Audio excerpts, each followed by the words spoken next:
En este video vamos a ver el diseño de amplificadores de pequeña señal de una forma relativamente simplificada, basándonos primero en los círculos de estabilidad y con eso determinamos la operación de nuestro amplificador.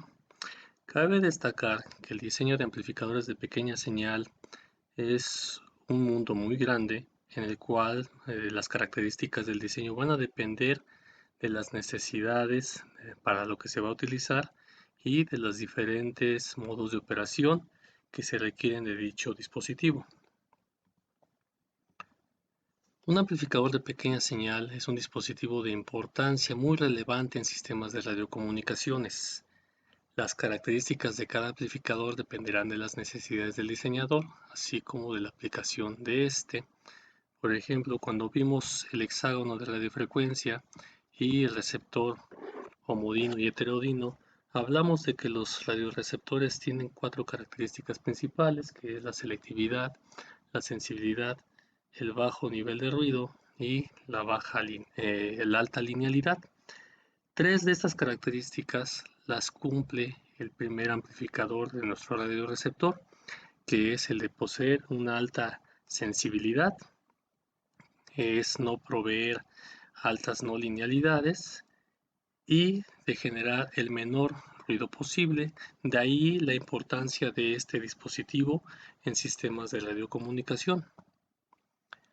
Por ejemplo, podríamos tener amplificadores de pequeña señal para aplicaciones de bajo nivel de ruido, que son más comúnmente utilizados en sistemas de radiocomunicación en la parte de radiofrecuencia, o conocido también como el bloque de radiofrecuencia. Podemos tener amplificadores de pequeña señal de audio, o podemos tener también amplificadores de media banda, como por ejemplo los amplificadores que se utilizan en frecuencia intermedia, que son de pequeña señal o de relativamente pequeña señal, pero con la diferencia de que no tienen que ser de bajo nivel de ruido. También podemos tener amplificadores de pequeña señal como acopladores de impedancia, entre muchos otros, es decir, podemos utilizar amplificadores como una red de acoplamiento cuando ésta necesita acoplar una impedancia muy grande a una impedancia relativamente pequeña. Las condiciones de diseño más importantes en un amplificador de microondas basado en transistores son las siguientes. Debe poseer estabilidad. Esa estabilidad la vamos a ver con detenimiento porque es un parámetro extremadamente importante en el diseño de amplificadores. De hecho, es el primer requisito que se debe cumplir cuando diseñamos un amplificador de pequeña señal. ¿Qué es la estabilidad? La estabilidad es la capacidad del dispositivo, en este caso el amplificador, de no generar oscilaciones. Es decir, que este dispositivo, cuando no tiene ninguna señal a la entrada, no debe generar ninguna señal a la salida o por el mismo puerto de entrada. Esto sucede cuando el dispositivo está generando su propia energía de radiofrecuencia y puede emitirse ya sea por el puerto de entrada o por el puerto de salida. En pocas palabras, como una analogía, podríamos ver que el amplificador se está comportando como un oscilador, cosa que es totalmente reprobable en el diseño de un amplificador de pequeña señal. El ruido, como hemos mencionado, estos dispositivos generalmente se diseñan para que presenten el menor ruido posible. No necesariamente en todas las aplicaciones es esto requerido, pero cuando utilizamos el diseño para un LNA, es decir, un amplificador de bajo nivel de ruido, es un parámetro también extremadamente importante, el cual se diseña generalmente considerando el coeficiente de entrada óptimo para ruido. Esto se da principalmente o se da generalmente con impedancias complejas, por lo que la entrada del amplificador de este tipo de aplicaciones no se diseña generalmente a 50 ohms, sino se diseña a una impedancia compleja. Otra es la ganancia en potencia. Esto es cuánta ganancia nos va a otorgar el amplificador, puesto que de nada sirve tener un amplificador que tenga estabilidad y bajo nivel de ruido si la ganancia en potencia que nos está otorgando es muy pequeña. Generalmente la diseñamos, si no es una regla, pero sí es una convención de que sea al menos de 10 dB. El ancho de banda, es decir, debe satisfacer el requerimiento de ancho de banda en el cual debe operar. y los requerimientos de corriente directa, es decir, con cuánta energía se va a alimentar. Generalmente los sistemas de comunicación actuales utilizan niveles de voltaje y corriente muy pequeñitos con el fin de hacer más rendidor el dispositivo personal. Parte del diseño de nuestro amplificador de bajo nivel de ruido o nuestro amplificador de pequeñas señales es considerar la ganancia de potencia. En la literatura van a encontrar diversas expresiones de ganancia en potencia y cada una de ellas representa la relación de entrada-salida en diferentes puntos del amplificador. De una manera muy genérica, aquí vemos un transistor representado por una caja negra, el cual se le conecta a una fuente y de esta fuente tiene cierta impedancia característica y a la salida se conecta una carga.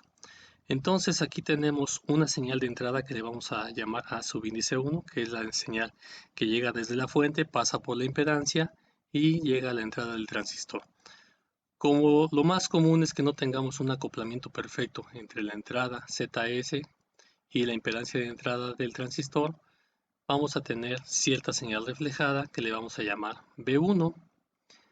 A la salida vamos a tener la señal de salida que le vamos a llamar B2, que es la que sale del transistor hacia la carga.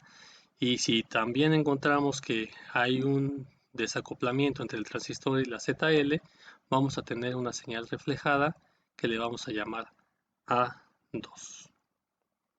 Entonces, de manera general, yo puedo tener tres tipos de ganancia. De hecho, podemos considerar inclusive una cuarta que se le llama máxima ganancia estable, la cual no estamos considerando aquí, pero en una hoja de características de los transistores generalmente es común ponerla cuando se especifican las características de este transistor en función de los parámetros S.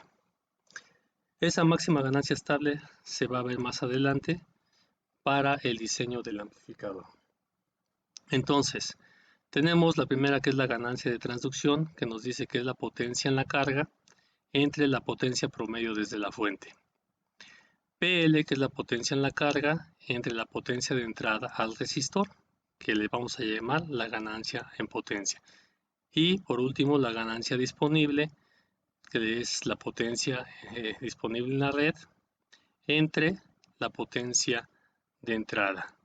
Entonces, lo que nosotros tenemos aquí son diferentes puntos. Por ejemplo, GT es PL, es esta potencia que llega aquí a la carga entre la potencia disponible en la fuente, lo que tenemos acá en este punto. Entonces es la potencia aquí entre la potencia que tenemos acá. GP es la potencia en la carga, nuevamente PL, entre la potencia de entrada que tenemos aquí. Entonces hay que recordar que si no hay un perfecto acoplamiento, la potencia que tenemos aquí en la fuente no va a ser la misma que tengamos después de pasar la impedancia. Puede haber reflexiones, por lo que esa ganancia nos va a decir cuánta potencia tengo acá en la carga, dependiendo de cuánta tenga yo a la entrada del transistor. Y por último, la potencia PL, que es la potencia disponible también nuevamente en la carga, que lo pusimos en la red, es la salida entre la potencia que tenemos a la entrada de nuestro transistor. Entonces son diferentes puntos que se están manejando y son diferentes tipos de potencia las que tenemos. ¿Quién es nuestra potencia de entrada?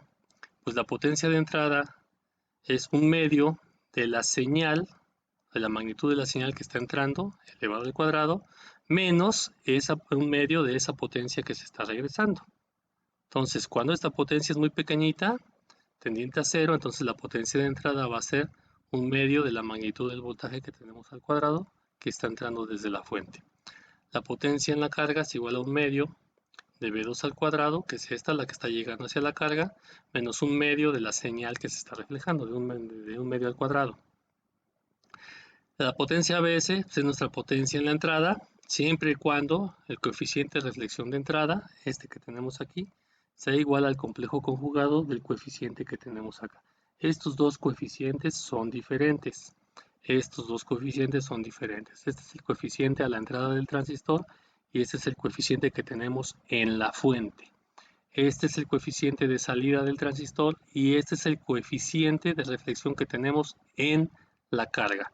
Al principio puede sonar un poco confuso, sin embargo, con el uso de la terminología, se observará las diferencias que tenemos entre cada uno de los coeficientes de reflexión. Simplemente recuerda que gamma in, coeficiente de entrada, es a la entrada del transistor, coeficiente de salida o gamma out a la salida del transistor, gamma L, nuestro coeficiente en la carga, y gamma S, coeficiente sobre la fuente. Las ganancias se pueden expresar de la siguiente manera. Aquí tenemos diferentes términos. Aquí podemos representar a GT de dos maneras, considerando ya sea el coeficiente de reflexión de entrada o el parámetro S11, nuestra ganancia en potencia y nuestra ganancia disponible. Aquí hay que mencionar que los coeficientes de reflexión son valores complejos, por lo cual también pueden ser representados con una magnitud y una fase. Aquí solamente nos pide la magnitud, por ejemplo, magnitud de gamma S al cuadrado, magnitud de gamma L al cuadrado. Pero, por ejemplo, en este denominador nos está diciendo que tenemos una multiplicación de esos números complejos. Es decir, yo aquí tengo un número complejo en magnitud y fase multiplicado por este número complejo en magnitud y fase. A ese producto de esos dos números complejos se lo resto a 1 y el resultado sacamos la magnitud y lo elevamos al cuadrado. Lo mismo para estos valores. Hay que recordar también nuevamente que los parámetros S también son números complejos, que para ciertas circunstancias podrían ser números reales, puramente imaginarios, pero en general son números complejos. Lo mismo para GT, GP y GA. Ahora bien, las ecuaciones anteriores nos está pidiendo el cálculo de gamma in y gamma out, y estos están representados de esta manera. Entonces, gamma in va a depender de gamma L, es decir, el coeficiente de reflexión de entrada en el transistor va a depender del coeficiente de reflexión a la salida en la carga. Y mi coeficiente de reflexión a la salida del transistor va a depender de los valores del coeficiente de reflexión en la fuente. Entonces, lo que pase en la entrada va a afectar a la salida, lo que pase a la salida va a afectar a la entrada. Ahí es donde pasa el chiste del diseño de los amplificadores de bajo nivel de ruido, principalmente cuando estos dispositivos no son unidireccionales. ¿Qué queremos decir con unidireccional? Hay que recordar que el funcionamiento ideal de un amplificador es poner una señal a la entrada y a la salida tener una señal amplificada.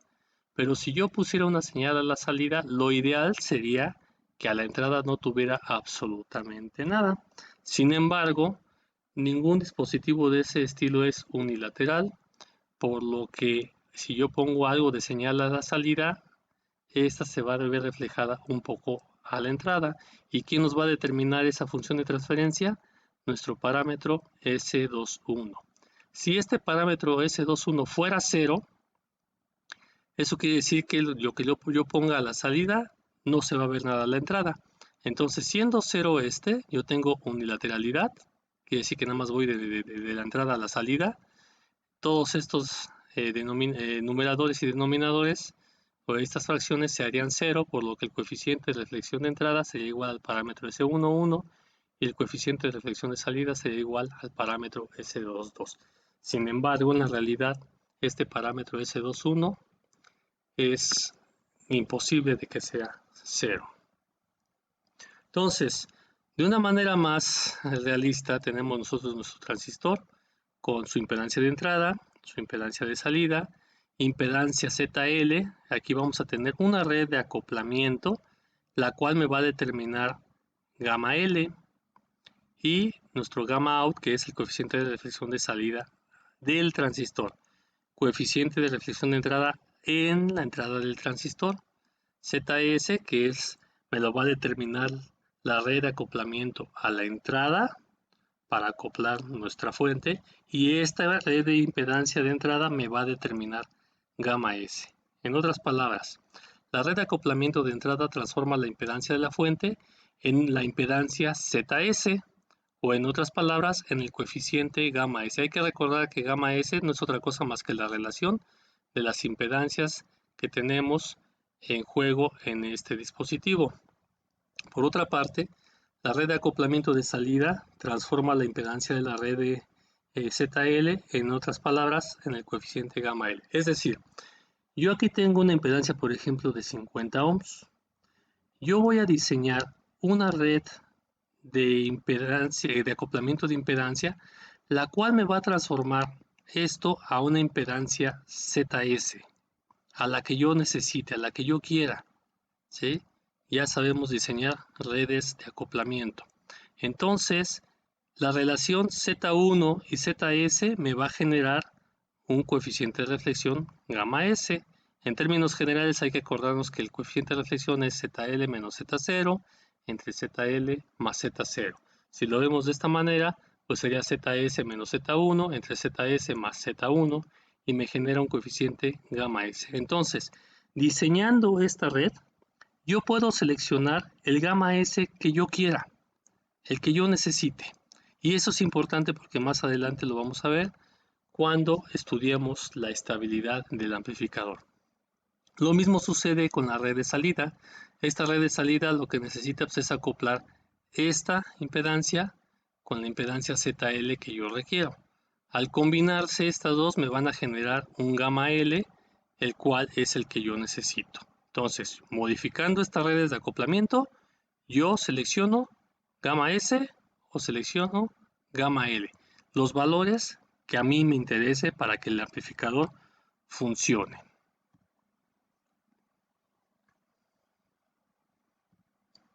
Por ejemplo, la red de entrada y salida de un amplificador se diseña para producir un coeficiente gamma S, coeficiente de reflexión de fuente, de 0.5 a 100 grados y un gamma L de 0.4 a 80 grados.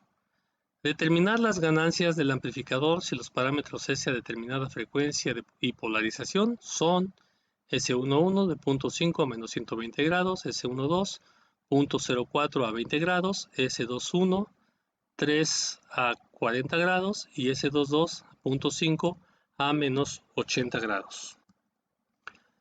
Entonces, estos valores gamma S, gamma L y los parámetros S los voy a sustituir en mis ecuaciones de ganancia, recordando que, por ejemplo, gamma S, aquí en esta ecuación en particular, GT, me dice aquí, quiero la magnitud gamma S al cuadrado. Entonces, gamma S su magnitud es 0.5, 0.5 al cuadrado, entre 1, bueno, magnitud al cuadrado de 1 menos gamma in por gamma S. Si nos damos cuenta, gamma in no lo tenemos, pero lo vamos a calcular. Entonces, aquí lo que quiero mostrar es que este es un producto de números complejos. Aquí solamente es la magnitud. Aquí son los números complejos, es decir, magnitud y grado, a lo cual se lo restamos a 1 y después sacamos la magnitud de ese valor complejo que nos resulta y después lo elevamos al cuadrado. Lo mismo para todas las fórmulas posteriores. Entonces, lo que tenemos que hacer, como vimos, primero es encontrar gamma in y gamma out, porque ese es un dato que no nos proporciona el problema, pero sí tenemos las ecuaciones para hacerlo. Entonces tenemos gamma in es S11 más este cociente, gamma out igual a S22 más este otro cociente. Para realizar más rápido estas operaciones, hicimos un pequeño programa en MATLAB, puesto que estamos manejando operaciones con números complejos, entonces es más rápido realizarlo en un software dedicado a eso. Aquí en este programa capturamos los valores de los parámetros S en magnitud y en fase, así como los valores de gamma L en magnitud y fase y gamma S en magnitud y fase, que son los datos que nos proporciona el problema. Entonces aquí calculamos todos los parámetros S y gamma L y gamma S. Entonces aquí con estas ecuaciones encontramos los valores correspondientes. Para este caso en particular tenemos que gamma in es de menos 0.296 menos 0.3944J, mientras que gamma out es de 0.017 menos 0.4578J.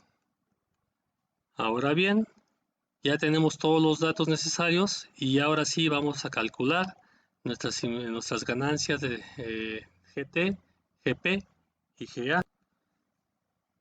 Para lo que los resultados nos dicen que GT es de 14.26, GP de 15.6 y GA de 14.41. Ojo, aquí los datos los estamos calculando de manera lineal. Si queremos pasarlo a decibeles, pues simplemente tenemos que aplicar la operación correspondiente para obtenerlos en dBs. Por otra parte, la estabilidad. La estabilidad juega un punto muy importante en el amplificador.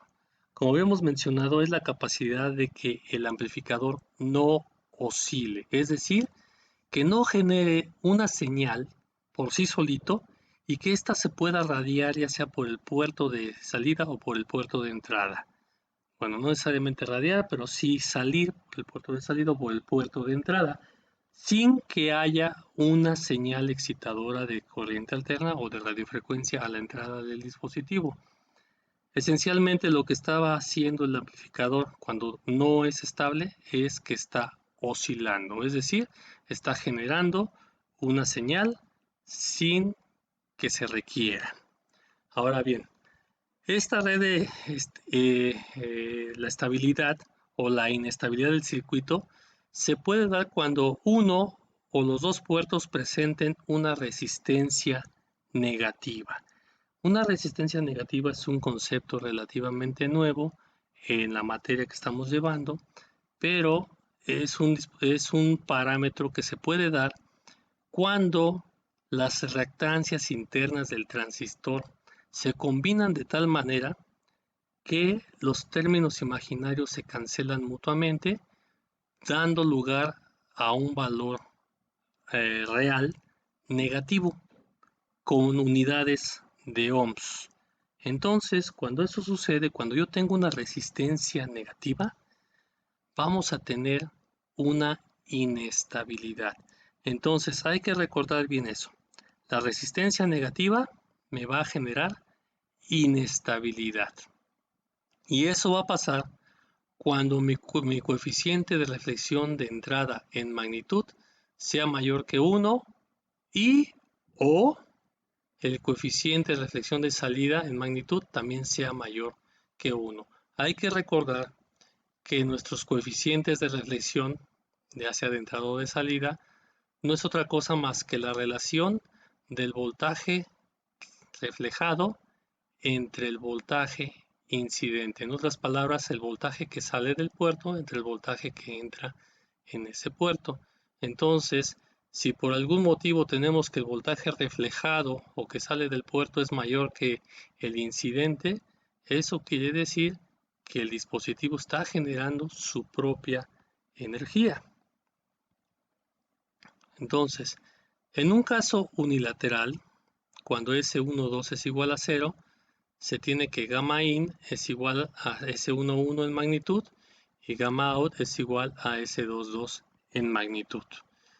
Es un caso relativamente extraño, pero se puede dar este dispositivo.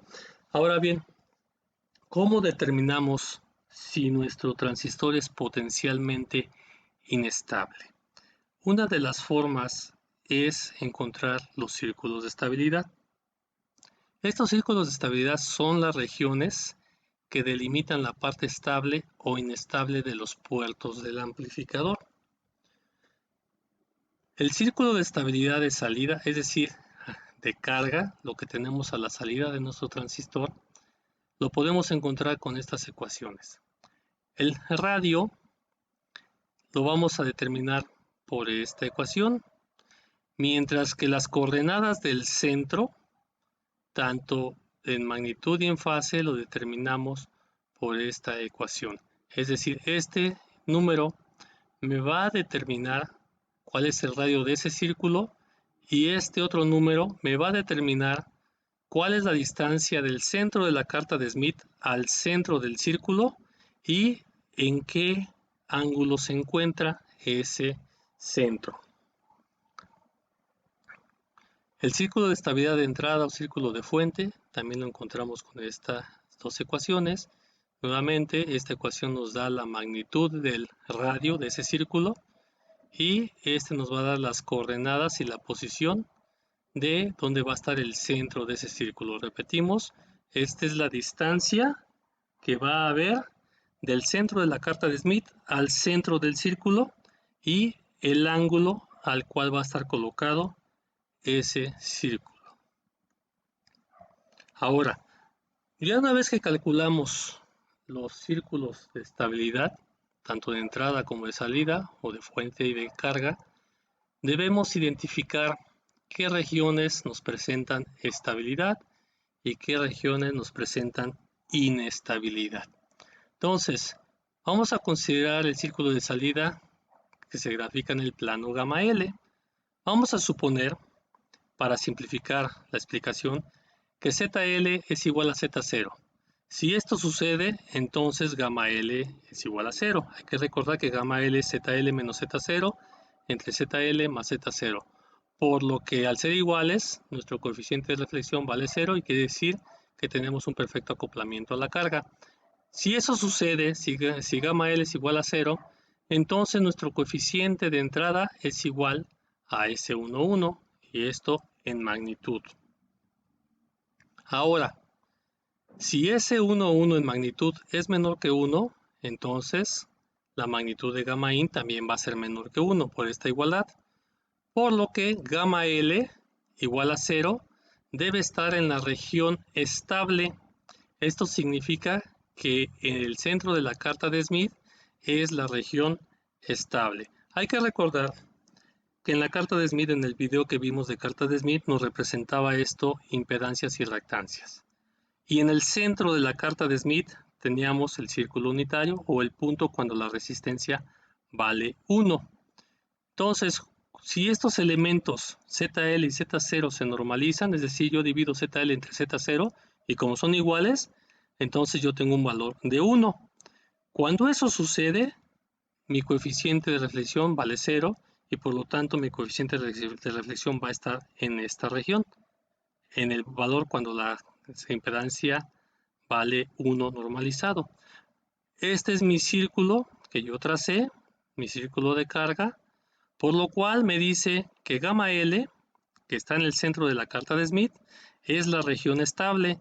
Entonces todo lo que yo tenga acá, todo esto que yo tenga aquí, va a ser mi región estable. Toda esta región, todo esto, no importa dónde caiga mi coeficiente de reflexión, mientras esté en esta región, mi amplificador va a ser estable. Pero ¿qué pasa si cae en esta región? Si llega a caer en esta región mi coeficiente de reflexión, entonces mi amplificador va a ser inestable, por lo que va a generalmente a oscilar, va a producir una señal que a mí no me interesa que esté ahí.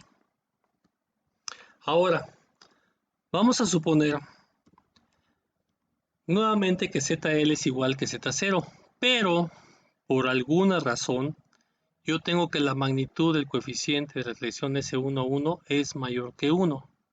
Eso quiere decir que tengo una resistencia negativa por ahí, en este caso en la entrada.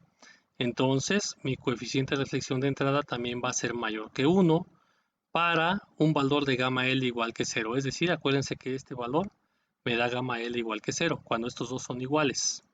Entonces, si esto sucede, quiere decir que para gamma L igual a 0, entonces la región donde esté gamma L igual a 0 va a ser una región inestable. Entonces, como gamma L está aquí en el centro, toda esta región se vuelve ahora la región inestable. Por eso es que este valor lo tenemos mayor que 1. Pero ahora la intersección con mi círculo es ahora la región estable. Entonces, ¿qué tenemos que hacer en ambos casos? En ambos casos, para estabilizar nuestro circuito, como esta es la región inestable, yo tengo que sacar a este círculo de aquí para que este círculo quede por acá fuera de mi carta de Smith. Y ya como está fuera de la carta de Smith, toda esta sería mi región estable. Pero ¿qué pasa aquí? Como la región estable ahora es la intersección de los dos círculos, de mi carta de Smith y del círculo que yo calculé, yo lo que necesito es ahora que este círculo sea más grande y traslaparlo hacia mi carta de Smith. Es decir, yo necesito hacer algo para que este círculo sea lo más grande posible y al intersectarse con mi carta de Smith vuelva a esta región totalmente estable. Entonces, ese es un proceso que vamos a ver en unos momentos y más adelante en otro video vamos a ver el proceso de estabilización. Ahora vamos a hacer un ejemplo de cómo graficar los círculos de estabilidad de una manera manual.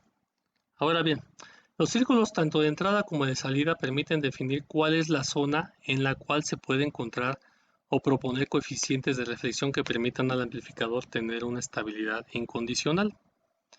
Por otra parte, si el coeficiente de reflexión deseado cae dentro o muy cerca de la zona de inestabilidad, los círculos permiten identificar valores resistivos que se pueden agregar, ya sea a la entrada o a la salida del transistor, de tal manera que se logre una estabilidad incondicional completa. Sin embargo, también existe una forma de determinar si el transistor es estable o inestable a cierta frecuencia, y esto se puede determinar con el factor K y con el factor delta. ¿Quiénes son esos factores K y factor delta? El factor K es una métrica que permite definir si el transistor es estable o inestable a una frecuencia dada dependiendo del valor de sus parámetros S. Está determinado por esta ecuación. K igual a 1 menos magnitud de S1 al cuadrado menos magnitud de S2 al cuadrado más la magnitud de delta al cuadrado entre 2 por la magnitud del producto de S12 por S21. ¿Y quién es delta? Delta es este valor. Ahora, para que el transistor sea estable, este valor de K tiene que ser a fuerzas mayor que 1. Y el valor delta, a fuerzas, su magnitud debe ser menor que 1. Entonces, veamos un ejemplo. Se tiene un transistor cuyos parámetros S a una frecuencia de 500 MHz son S11 de 0.65 a menos 95 grados, S12 igual a 0.035 a 40 grados, S21 igual a 5 a 115 grados y S22 0.8 a menos 35 grados. Tenemos que determinar si el transistor es estable o inestable y encontrar sus círculos de entrada y salida en caso de que sea inestable. Entonces, calculando delta, yo tengo que el delta, la magnitud, es de 0.5039, lo cual es un valor correcto. El valor de K, el factor K, es de 0.5469 y esto es un valor incorrecto. ¿Por qué? Porque tiene que ser mayor que 1, no igual, mayor que 1. Entonces, el círculo de carga tiene un radio de 0.4533 unidades. Más adelante vamos a explicar qué son esas unidades. Va a estar a una distancia de 1.30 unidades. Esa distancia, recuerden que es la distancia que existe entre el centro de la carta de Smith hacia el centro del círculo. ¿Y a qué ángulo va a estar? Va a estar a 47.6 grados. El círculo de fuente o círculo de entrada va a tener un radio de 1.03 unidades. La distancia entre el centro de la carta de Smith y ese centro de ese radio es de 1.79 unidades y el ángulo a la que va a estar determinado ese círculo es de 121.58 grados. Entonces, el siguiente paso es graficar estos círculos y determinar cuáles son las regiones estables e inestables de nuestro transistor. Lo que procede ahora es graficar los círculos tanto de carga como de fuente o de entrada-salida en nuestra carta de Smith. Hay que recordar que nuestra carta de Smith es una carta normalizada con respecto a cierta impedancia. En este caso vamos a normalizar con respecto a Z0. Vamos a recordar que los círculos y las curvas rojas nos representan la carta de Smith de impedancias, mientras que las de color azul nos representan la carta de Smith de admitancias. Vamos a recordar también que en el centro de nuestra carta de Smith yo tengo un eje, en este caso es un eje con números en color rojo, y esos círculos en color rojo nos representan la escala de resistencias, ¿sí? Que va desde un valor de 1, que está en el extremo izquierdo de nuestra carta de Smith, perdón, de 0, un valor de 0 en este punto, punto 1, punto 2, punto 3 y así sucesivamente. Vamos incrementando los valores hasta llegar al centro de la carta de Smith donde vale 1 y de ahí en la derecha valores mayores de 1, con lo cual llegamos hasta un valor de infinito en nuestro extremo derecho. ¿Okay? Entonces, los valores de los círculos que teníamos en nuestra carta de Smith era RL, un valor de RL de 0.45. La distancia de la carta de Smith a ese centro de ese círculo es de 1.3 unidades y a un ángulo de 47.6 grados. Ahorita vamos a explicar qué es ese ángulo, qué es esa distancia. Entonces, las unidades que estamos manejando son estas. Esta es una unidad. El radio de la carta de Smith es una unidad.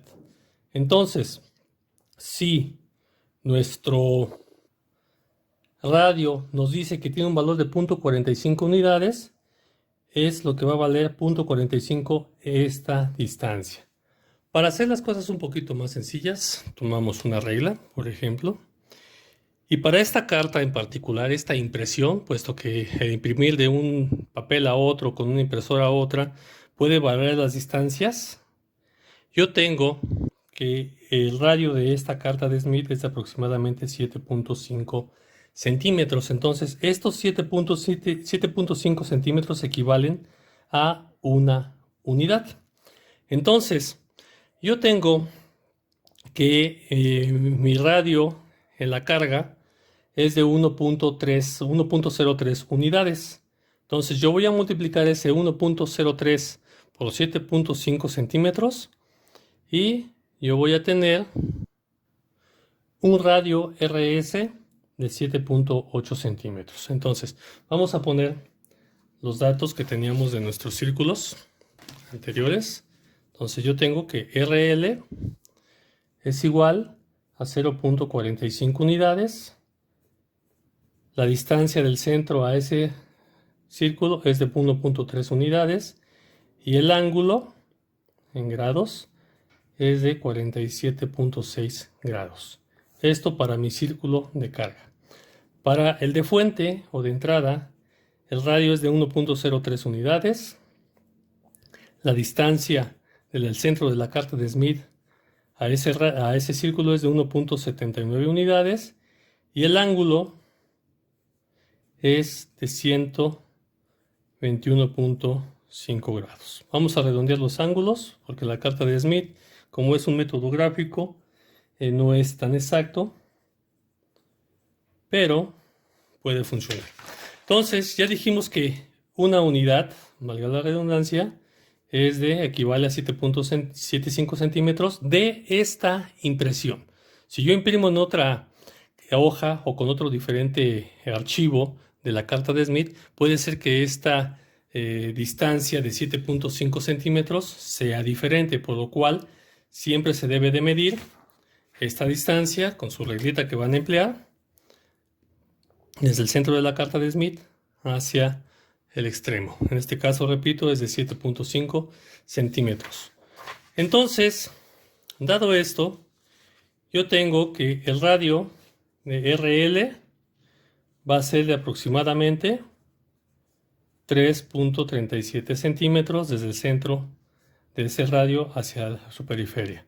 La distancia CL va a ser de aproximadamente 9.75 centímetros. Los grados, eso siguen quedando igual a 48 grados. Esas son las dimensiones que yo voy a emplear para el círculo, para dibujarlo en la carta de Smith. En el caso del círculo de fuente, RS es de aproximadamente 7.8 centímetros. CS va a ser de aproximadamente 13.4 centímetros. El ángulo sigue manteniéndose en 122 grados. Entonces, estas son los valores que voy a estar utilizando para graficar en mi carta de Smith. Entonces, primero, vamos a graficar el círculo de CL. Entonces, me dice que CL está en un ángulo de 48 grados a 9.75 centímetros. Ahí está el centro. ¿Quiénes son esos 48 grados? En la carta de Smith, del lado derecho, ustedes van a encontrar una escala que dice ángulo del coeficiente de reflexión en grados. Y ahí van a tener ustedes una escala que empieza aquí en 0, 10, 20, 30, 40, etc. Entonces, yo voy a buscar 48 grados. Entonces, voy a buscar, estos son 20, 30, 40, 42, 44, 46, 48 grados. Ahí tengo 48 grados en la escala que dice, repito, ángulo del coeficiente de reflexión en grados. Voy a trazar una línea desde el centro de la carta de Smith que atraviese ese punto a los 48 grados. La voy a extender. Entonces, ya extendimos esa esa trayectoria y ahora vamos a medir los 9.75 centímetros. Vamos a dejar los 9.8, vamos a redondearlo. Acuérdense que es un método aproximado. Entonces, desde el centro de mi carta de Smith, mido 9.8 centímetros y en este punto, aquí tengo el centro del círculo que voy a dibujar. Y ese círculo tiene un radio de 3.37 centímetros. Vamos a dejarlo en 3.4. Entonces, mido yo 3.4. Aquí lo ideal es que tuviéramos un compás. Y con ese compás, trazar el círculo. Entonces, vamos a hacer varios puntos con esta regla. Simplemente para aproximar ese círculo. En 3.4 de radio. Con esos puntos basta. Entonces vamos a aproximarlo más o menos a mano alzada. Y mi círculo estaría por aquí. Este sería mi círculo. Este sería el círculo de salida, el círculo XL. Ahora vamos a graficar el círculo de carga. El círculo de carga, repetimos, tiene un radio de 7.8 centímetros a una distancia de 13.4 centímetros a 122 grados. Entonces, lo primero que hacemos nuevamente es localizar esos 122 grados en la escala que dice ángulo del coeficiente de reflexión. Hay que tener mucho cuidado. La escala de abajo dice ángulos del coeficiente de transmisión. Esa escala nos estaríamos equivocando. Ángulos del coeficiente de reflexión, nuevamente contamos 20, 30, 40, 50, 60, 70, 80, 90, 100, 110, 120 y marcamos en 122. Ya que marcamos en 122, nuevamente vamos a agarrar nuestra reglita desde el centro de la carta de Smith. Trazamos una curva, pero una línea recta que pase por ese ángulo que nosotros necesitamos. Y ahora vamos a medir una distancia de 13.4 centímetros desde el centro de la carta de Smith sobre esa curva que habíamos mencionado. Entonces buscamos la medida de 13.4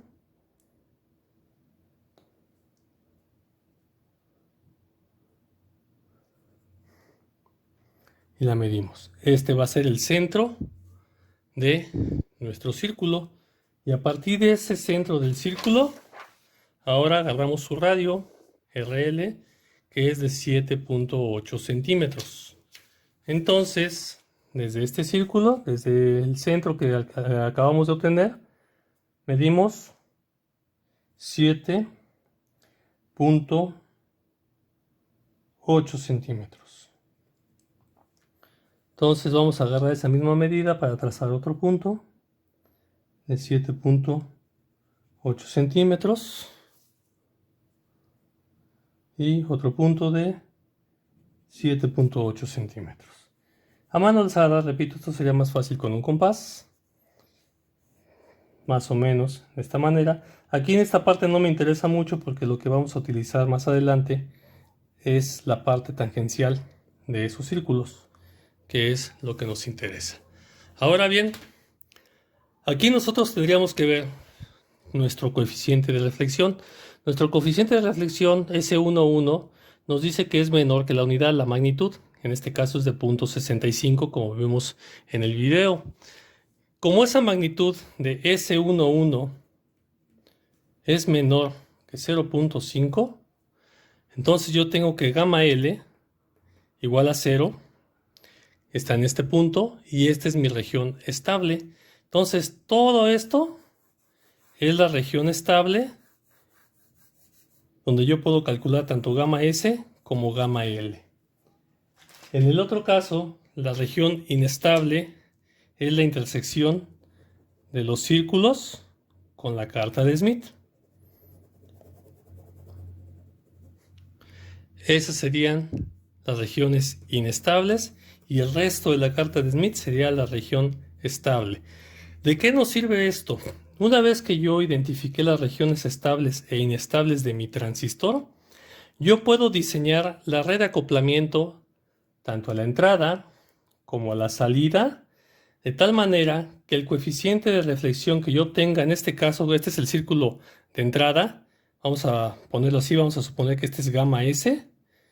Este gamma S que yo seleccione esté lo suficientemente alejado de este círculo para asegurar mi estabilidad. Ahora bien, uno podría decir, pues si quieres que sea suficientemente estable, pues pon ese gamma S hasta este punto. Y decir, pues sí, tenemos toda esta región de estabilidad. Entonces este punto se aleja lo más posible de este. Y tal vez aquí el gamma L lo pongamos hasta este punto de acá, lo más lejano posible hacia el círculo de estabilidad y la región inestable de nuestro transistor. Eso es factible. Sin embargo, no es general, pero sí sucede que cuando yo más me alejo de mi círculo de estabilidad, vamos a suponer este gamma S, ya lo borré, vamos a poner otro aquí gamma S por acá, vamos a poner gamma S1 y gamma S2. Lógicamente gamma S2, como está más lejos del círculo, el dispositivo es más estable. Pero en la mayoría de los casos, cuando yo hago eso, generalmente este gamma S cae en un círculo de ganancia, esas ganancias que mencionamos hace unos minutos, con un menor valor. Es decir, yo voy a estabilizar mi amplificador a costa de reducirle la ganancia.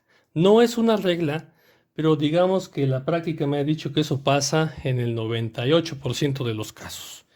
Entonces, ¿cuál es la idea? De que yo estos gamma S y gamma L los ponga lo suficientemente alejados, pero no tanto de mis círculos, de tal manera que yo asegure una estabilidad, pero también asegure al mismo tiempo una mayor ganancia posible. En este caso, pues una mayor ganancia estable. Entonces, eso es a lo que nos ayuda los círculos de estabilidad. Lógicamente, en el diseño, ya hacerlo en papelito no es generalmente una opción, es buen ejercicio y saber de dónde salen las cosas, pero esto lo vamos a hacer directamente con el software de simulación.